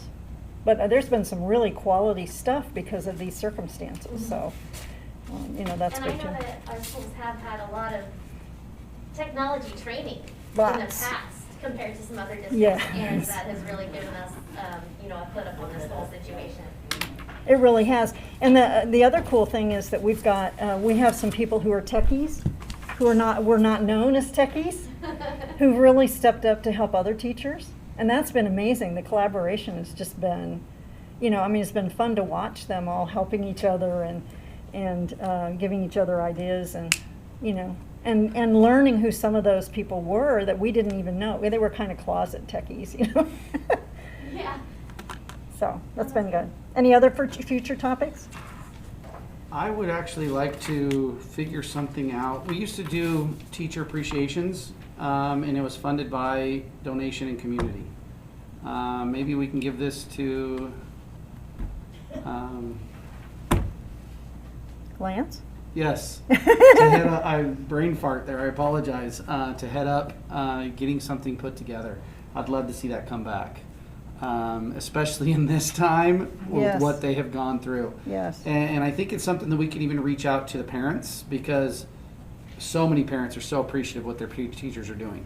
And if we can put something together where it's very simple, very straightforward donation, and going to the school, it can be something done on a webpage, it can be any number of things, but I think it could really step up and make that possible. Because I know we can't use school funds for that, but we can definitely reach out to the community and put something in place. Yeah, and we can use donation funds for that. We Yeah. in fact got a donation. It was too late to get on this agenda. You'll have it next meeting.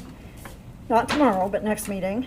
$250 donation, Office Depot donation from Coit, a local group, but they're also putting in for us for a much larger, they're recommending our district for a much larger grant with their national corporation.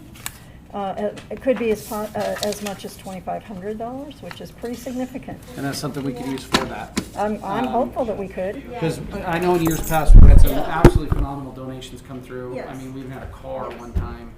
And it's really cool that, Grace Hecht and,